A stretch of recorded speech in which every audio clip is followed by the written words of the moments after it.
Amigos de Pro y Contra, nos encontramos en comunicación con el señor Eduardo Herrera, quien es representante de la Asociación Civil de Lucha Anticorrupción, Cuchachay, para conversar sobre la actualidad política del país y, por supuesto, referido al tema de corrupción también. Señor Herrera, ¿qué tal? Buenos días.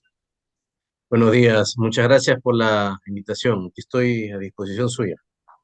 Bueno, señor, una pregunta general y específica, se diría, con el país y con el mundo.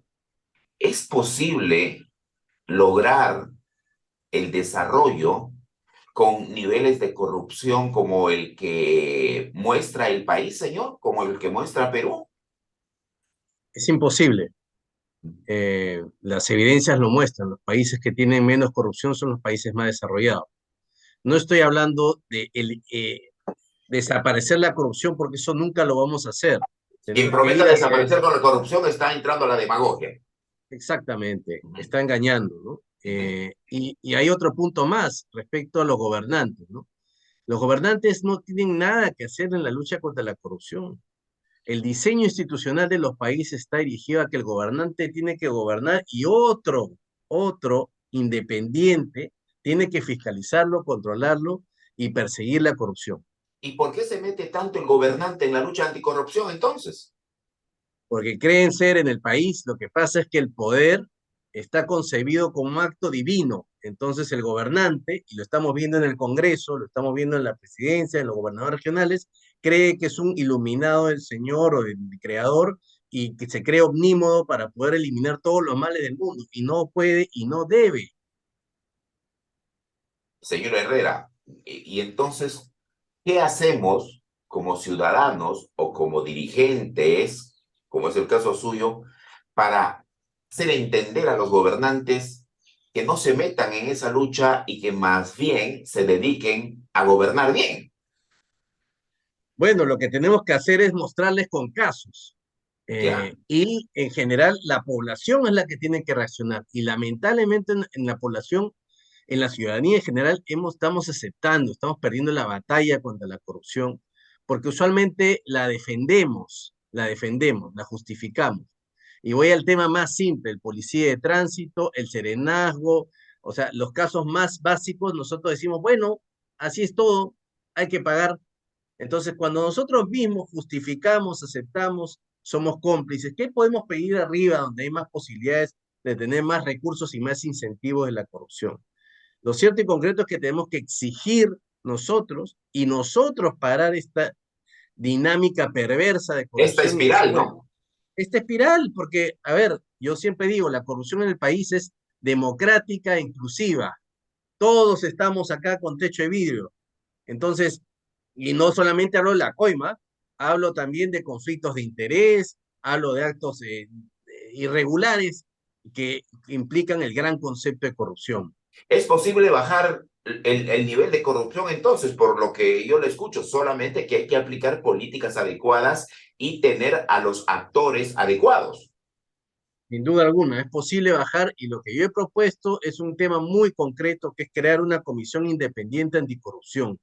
Alguien tiene que dedicarse 24/7 a limpiar la casa, mientras que otros cocinan, mientras que otros la pintan, etcétera, etcétera, etcétera. Entonces, la casa que es el Perú tiene que ser limpiada por alguien que se dedique 24/7. Evidentemente, esto no pasa por un cambio solamente legal, porque hay personas que dicen, si ponemos la palabra corrupción en la Constitución, mágicamente va a cambiar todo, ¿no? O vamos a hacer una reforma, una asamblea constituyente para que haya un nuevo orden. Eso es lo que dice mucha gente. Sí.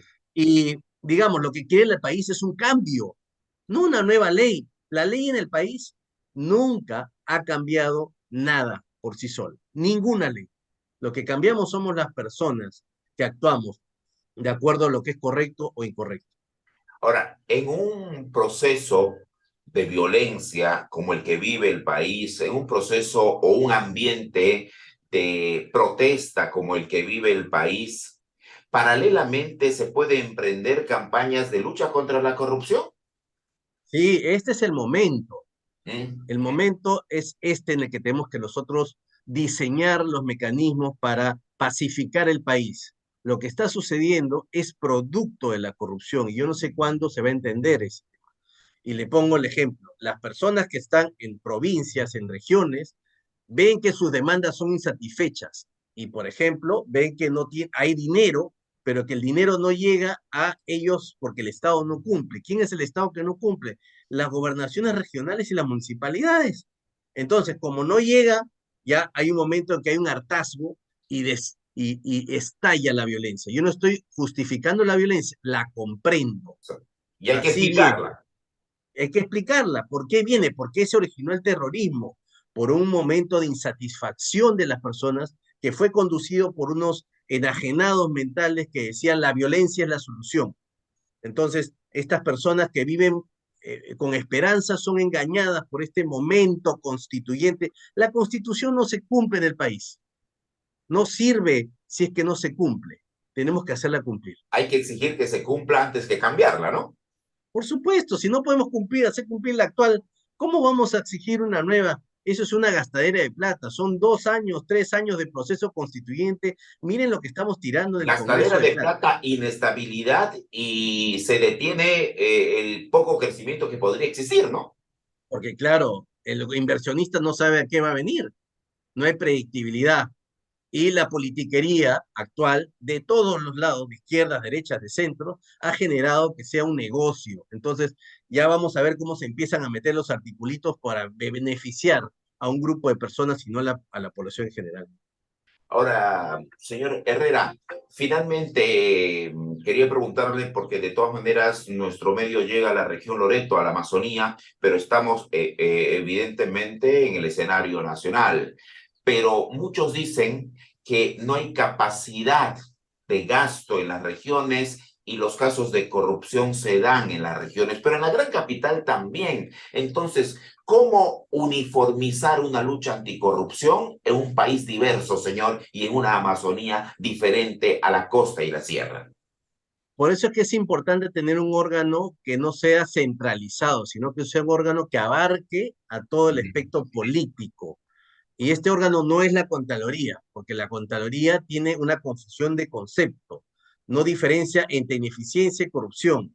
Entonces, este órgano lo que tiene que hacer es tener estrategia. Ahorita estamos siendo como los niños cuando juegan fútbol, empiezan a jugar, todos persiguen la pelota. No hay estrategia. Lo que tiene que hacerse es, por ejemplo, ¿qué haría yo? Ir al sector salud. Usted sabe que el CIS, que es el que maneja la mayor cantidad de plata, gasta 15 millones de soles en seguridad. Entonces uno dice, ¿en qué se están gastando la plata? Vamos al CIS y reventemos el CIS, en el mejor sentido de la palabra, y destapemos esa olla de corrupción. Vamos a la Policía Nacional. Entonces, yendo con estrategia, se focaliza la lucha en organismos transversales. La salud, la seguridad ciudadana, que es lo que el país demanda. Señor Herrera, siempre es un gusto conversar con usted. Buenos días, ¿ah? Muchas gracias. A la orden. Gracias, gracias.